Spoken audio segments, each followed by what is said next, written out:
Example 4.1.2.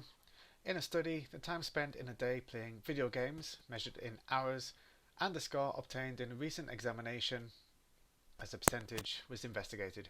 The following results were collected.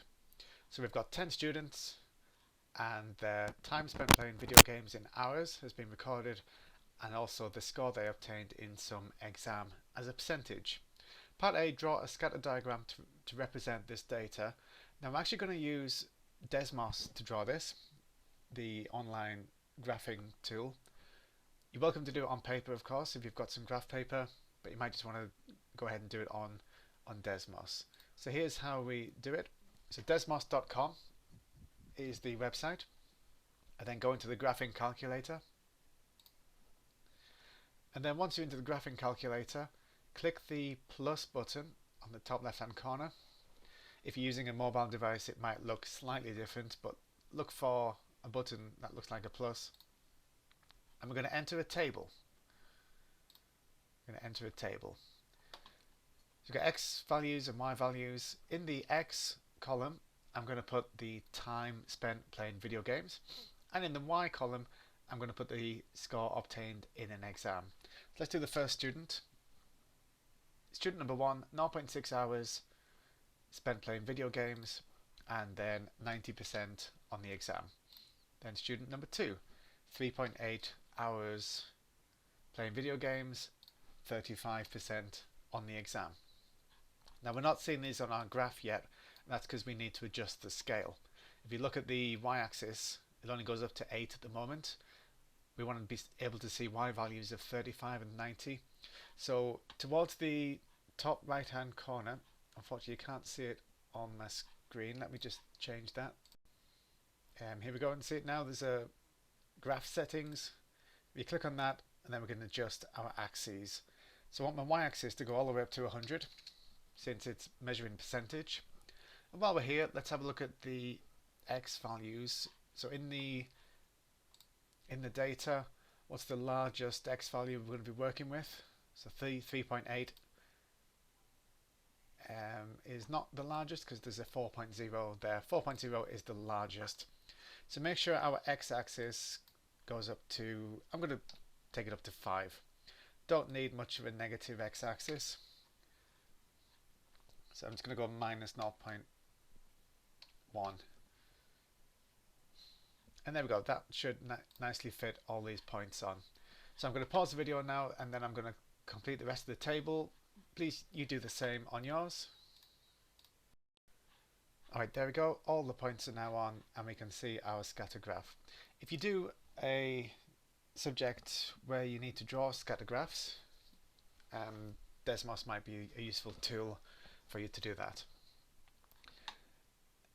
Now I know you might not be able to print that and put it straight into your notes, but do whatever you need to do to get that into your notes booklet. And there we have it, there's our scatter graph for this example. So that's part A.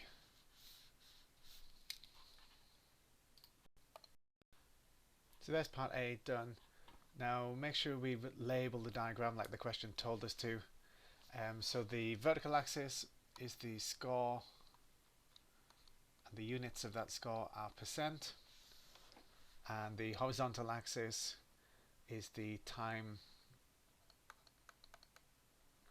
and that's with the unit of hours.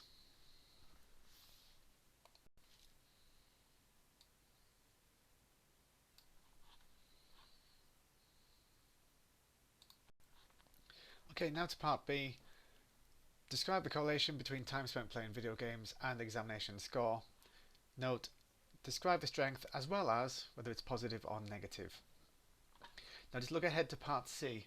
There's a key difference between part B and part C. B says describe the correlation, and C is interpret your answer. So in B, all we need to say in part B is weak negative correlation. So by looking at the scatter graph, we can see there's definitely negative correlation here. As the time increases, the score decreases. However, they are quite scattered. They're not particularly close to a a perfect straight line. Now you might have said moderately weak or moderate negative correlation. I think they would also be acceptable. It's definitely not strong negative correlation. I think these points are too scattered for it to be strong negative correlation. So weak or moderate negative correlation is the answer to part B. In part C, we're going to interpret our answer and use our judgment to decide if there is a causal relationship between the time spent playing video games and the score obtained in an exam. We also need to justify that answer as well. So please take this opportunity to pause the video and have a think. How might you answer this part C?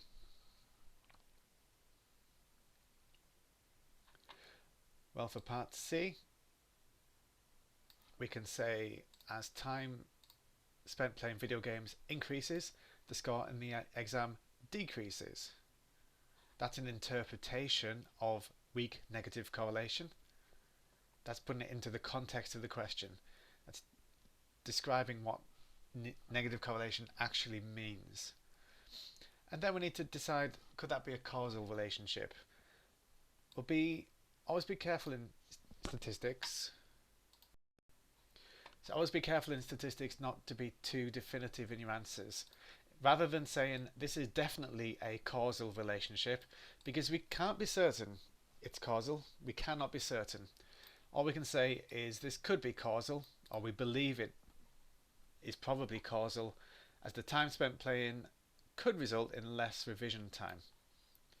Just because somebody's done a lot of time spent playing video games doesn't necessarily mean they didn't do much revision. So this could be a causal relationship. We cannot be certain. And that concludes example 4.1.2.